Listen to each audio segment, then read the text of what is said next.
कहते हैं भारत विश्व गुरु बन गया। विश्व गुरु बनाने की बात कैसे बनाओगे विश्व गुरु, जब युवाओं को रोजगार नहीं मिलेगा, जब महिलाओं का बलात्कार होगा, जब 18 साल से कम उम्र की बच्चियों के बलात्कार होंगे। अब जिस अहमदाबाद शहर में हो वहाँ एनसीआरबी का डाटा उठाओ, सूरत का देखो, बड़ौदा का देखो, जब देखोगे तो आपको पता चलेगा।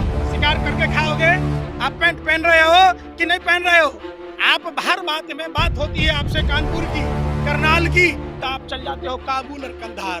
बात होती है हिंदुस्तान की तो आप कहने लगते हो पाकिस्तान। एक भैया बताओ पत्रकारों कि अगर पाकिस्तान में टमाटर 2 रुपये किलो हो जाएगा तो उससे हम हिंदुस्तानियों का क्या भैया? आपका क्या रिश्ता है पाकिस्तान से? क्या रिश्ता है पाकिस्तान से? फांसी के फंदे पर चूमने के लिए तैयार। मैं खुदीराम बोस का वंशज हूँ, मैं डरपोक बुज़दिल कायर माफी वीर सावरकर का खून नहीं है मेरे में सुभाष चंद्र बोस का खून है। मैं आंख में आंख डालकर बात करता हूँ आप सभी और आपके नरेंद्र मोदी से भी और देश के पहली पार्टी अमित शाह से भी। कांग्रेस एक विचारधारा है, कांग्रेस एक पार्टी नहीं है, समझिए। कांग्रेस उस पार्टी का नाम है जिसने बगैर परवाह के उम्र कैद की सजा काटी, काला पानी की सजा काटी, तमाम तरह की जो सजाएं थी गोरे अंग्रेजों के द्वारा दी गई थी। आप सबको पता है 2 विश्व युद्ध का विजेता जिसका पूरे वर्ल्ड पर डंका बजता था, पूरे वर्ल्ड पर हुकूमत थी, उसको 7 समुद्र पार कांग्रेस पार्टी ने खदेड़ दिया, देश को आजाद कराया। उसका नाम है कांग्रेस। आपने सवाल किया कुछ लोग छोड़कर चले गए, तो जब देश की आजादी की लड़ाई लड़ी जा रही थी 1924 में हेड गेवार ने गोरे अंग्रेजों से हाथ मिलाया और कांग्रेस पार्टी छोड़ दिया। तो क्या कांग्रेस पार्टी देश की आजादी की लड़ाई लड़ना छोड़ दिया? जिन्ना ने भी कांग्रेस पार्टी छोड़कर मुस्लिम लीग की स्थापना की, तो क्या कांग्रेस ने देश की आजादी की लड़ाई लड़ना छोड़ दिया? आप बेतुका सवाल पूछते हैं। आपसी महत्वाकांक्षा और सत्ता की दलाली में कुछ लोग अपने राजधर्म को भूल जाते हैं। राजा का धर्म होता है प्रजा की हिफाजत करना, राष्ट्र की सुरक्षा करना और जनता की हितों का ध्यान रखना।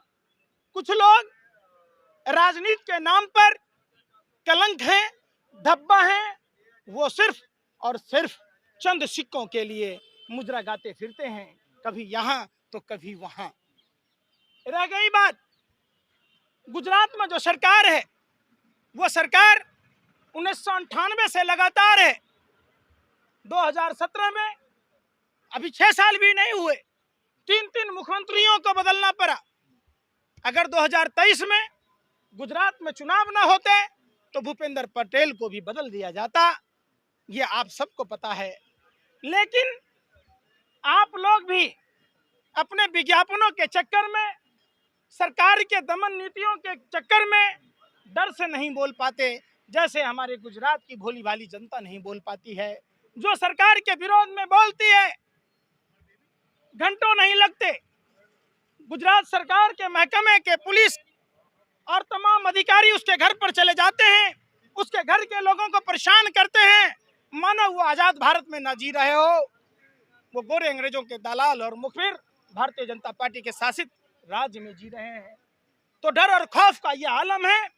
लोगों को निकलना होगा, सीखना होगा।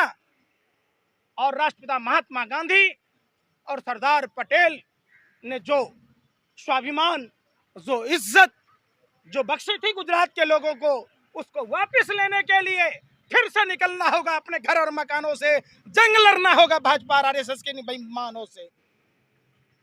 सबसे बड़ा सवाल कि गुजरात के लोग, आपने कहा कि वोट देते हैं, वोट नहीं देते। यह स्थानीय प्रशासन, चुनाव आयोग की मिली भगत से ये लोग इनके मताधिकार का हनन करते हैं, उसका चीर हरण करते हैं, जिसका खामियाजा गुजरात के लोग जब भारत के भिन्न भिन्न राज्यों में जाते हैं तो जिस सरदार और पटेल के नाम पर इनको सलाम किया जाता था, इज्जत बख्शी जाती थी, वो इज्जत तार तार हो रही है ये रंगा बिल्ला की सरकार में। बड़े मियाँ बड़ी बात, छोटे मियाँ सुभान अल्लाह।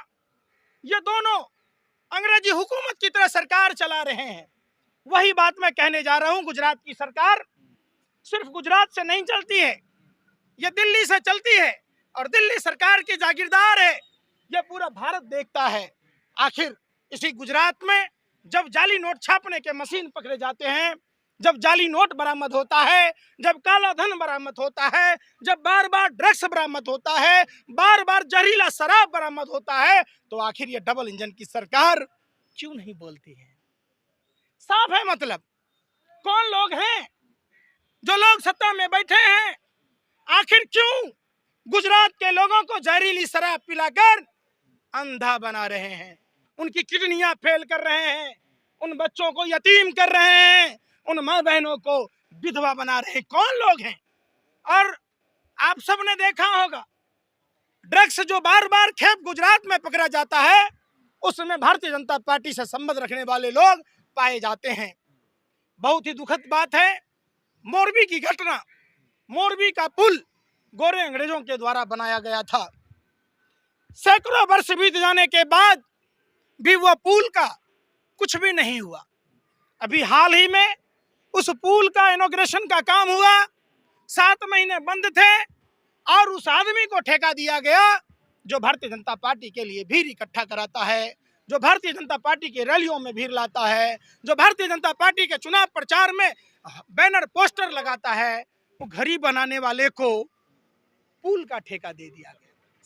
सर तमाम प्रशासनिक, सुन तो लो, क्यों बिलबिला रहे हो भैया? कुत्ते भी बेवजह नहीं भौंकते, आप लोग क्यों भौंकते हो? पूरा सवाल है भैया, जवाब तो सुन लो।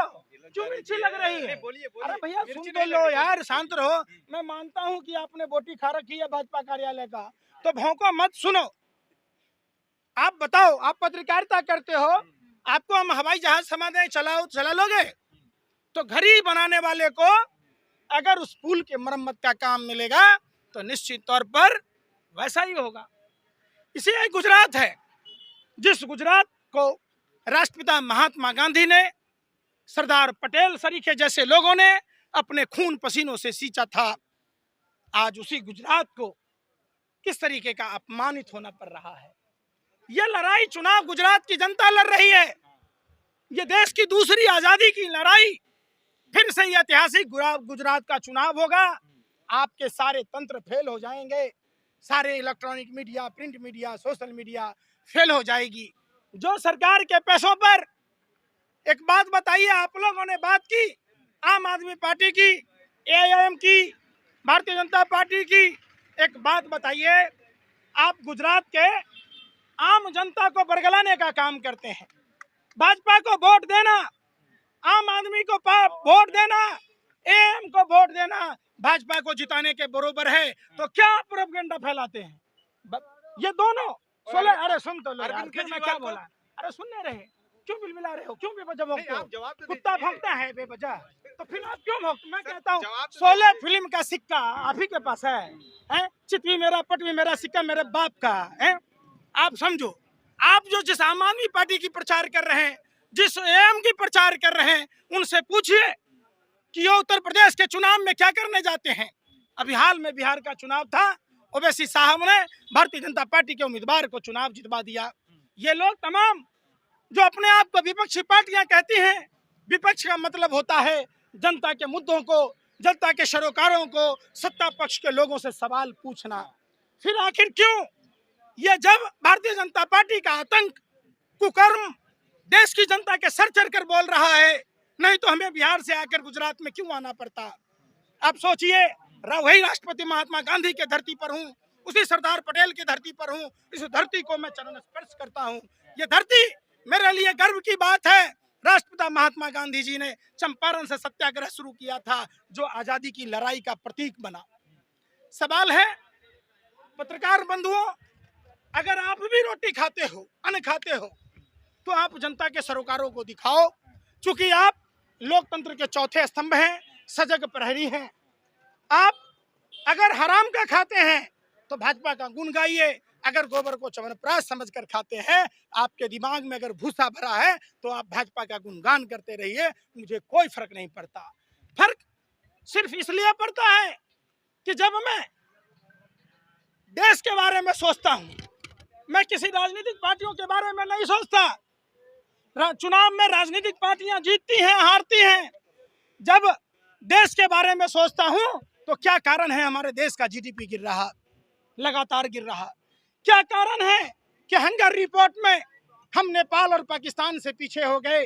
क्या कारण है कि हमारे यहाँ 45 साल का बेरोजगारी का रिकॉर्ड तोड़ दिया?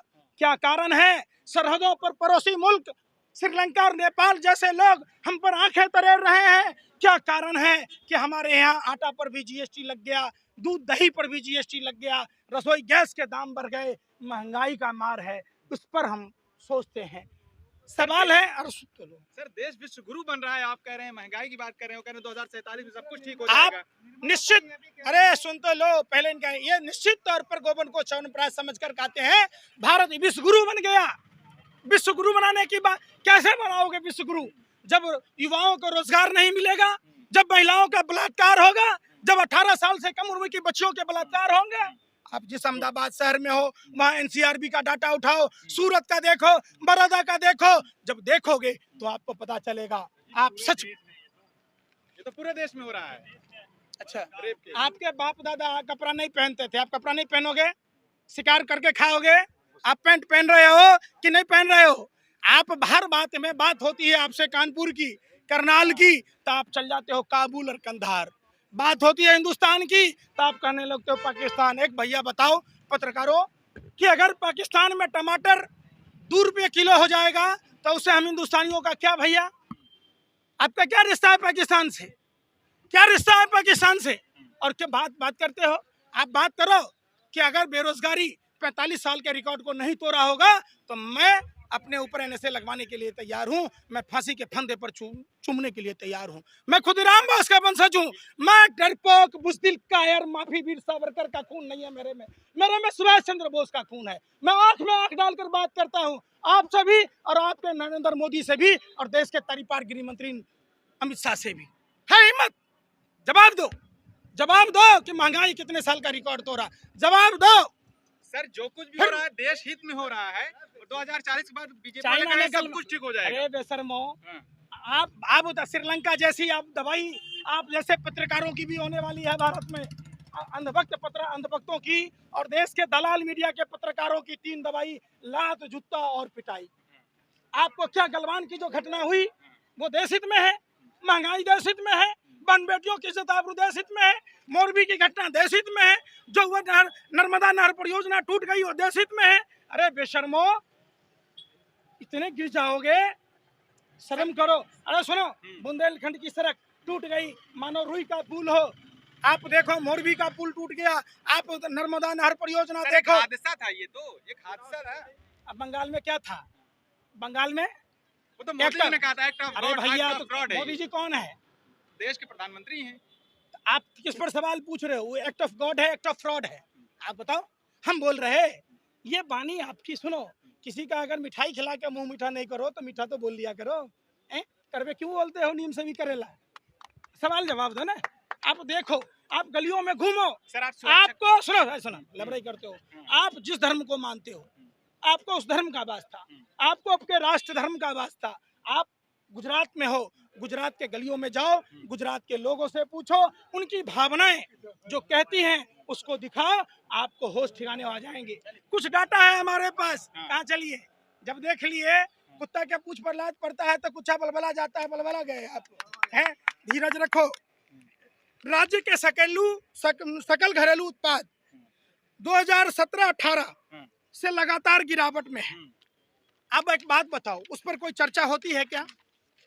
2017-18 में 10.7% था, 2018-19 में 8.9% था, 2019-20 में 7.3% था, 2020-21 में 1.9% हो गया।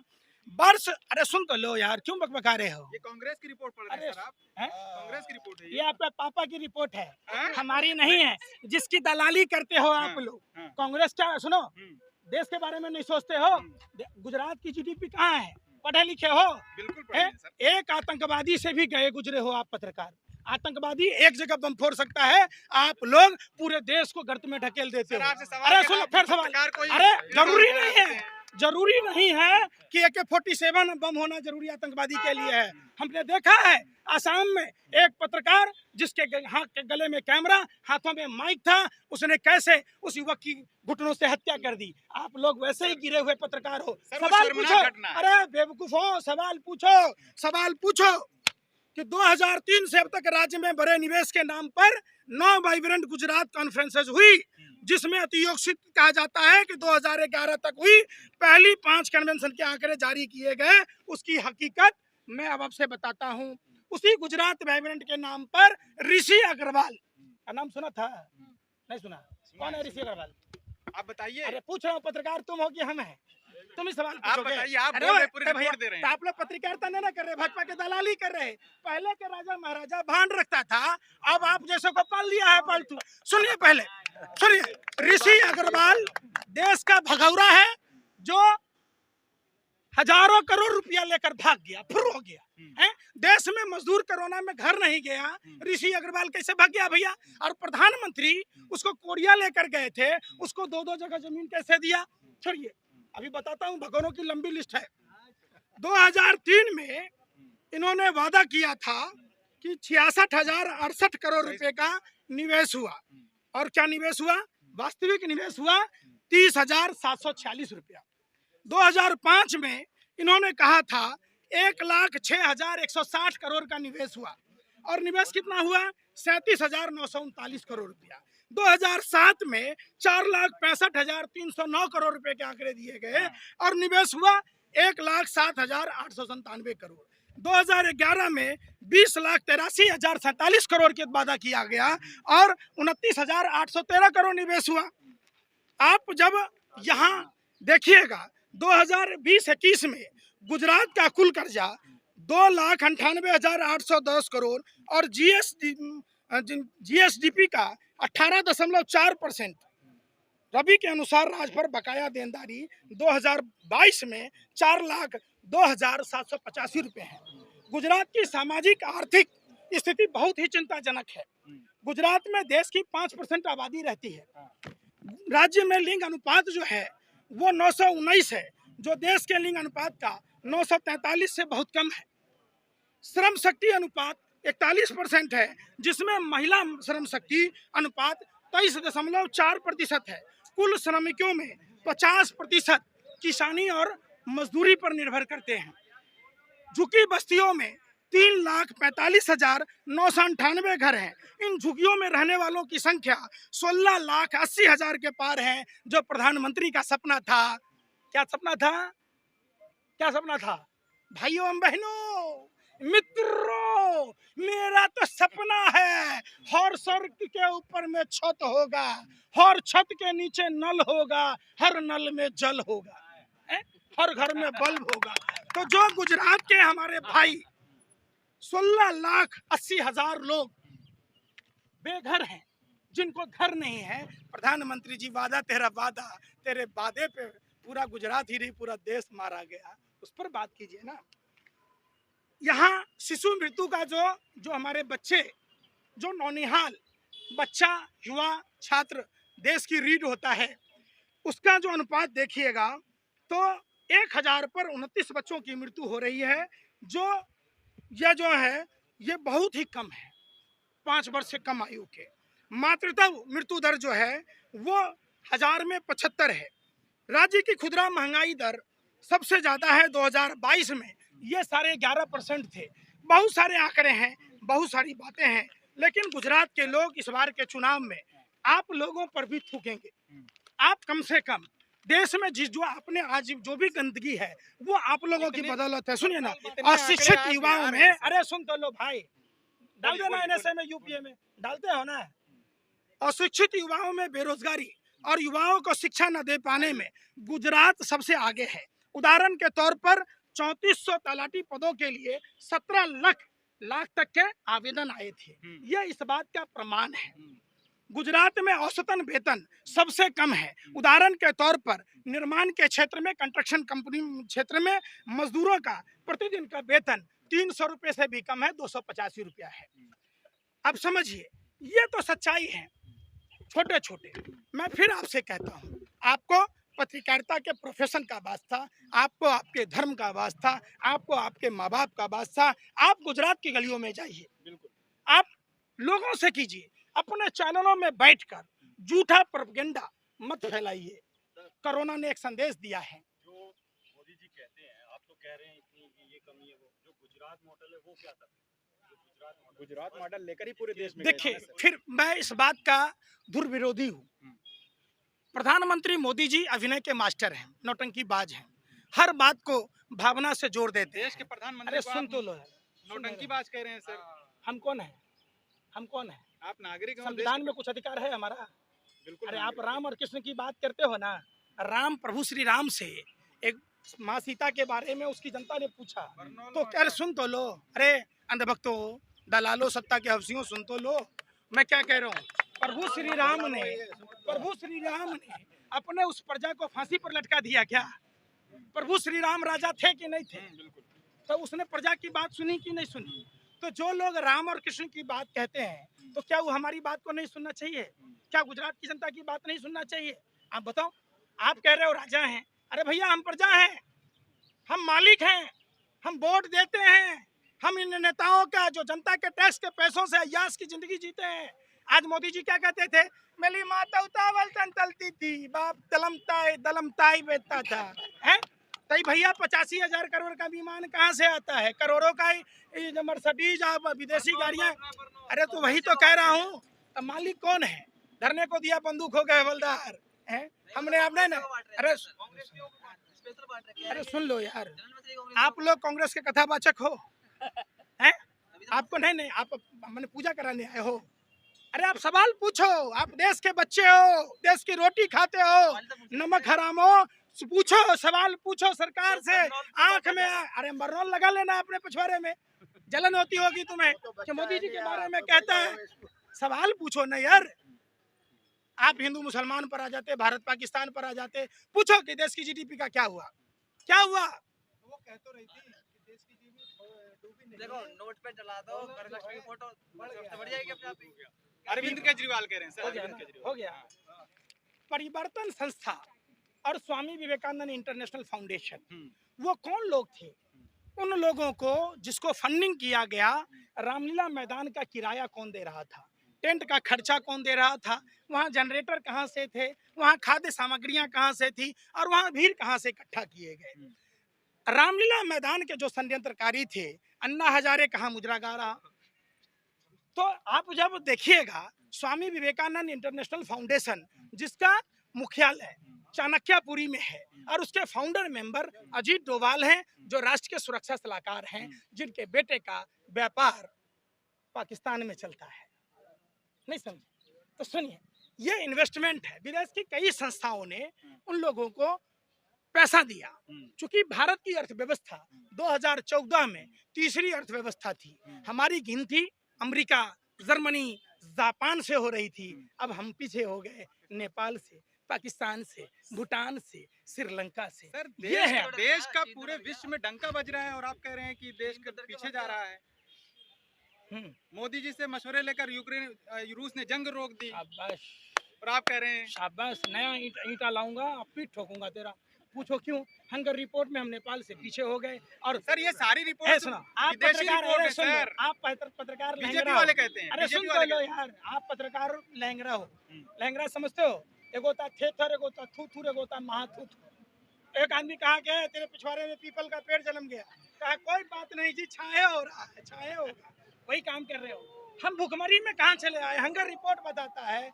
आप देखिए, तमाम विश्व बैंक का रिपोर्ट क्या कहता है, बेरोजगारी का रिपोर्ट क्या कहता है। अगर रोटी खाते हो, कम से कम अन्न खाते हो तो अन्न की तरह करो ना। आपसे बेहतर तो कुत्ता है। कुत्ता रोटी खाता है, मालिक के सामने पूंछ हिलाता है, मालिक को देखता है, प्यार करता है। आप इस देश की रोटी खाते हो और इस देश के खिलाफ साजिश में हो। अरे निकलो अपने घर और मकानों से, जंग लड़ो इन सत्ता के बेईमानों से जो हमारे देश को गर्त में ढकेल रहे हैं।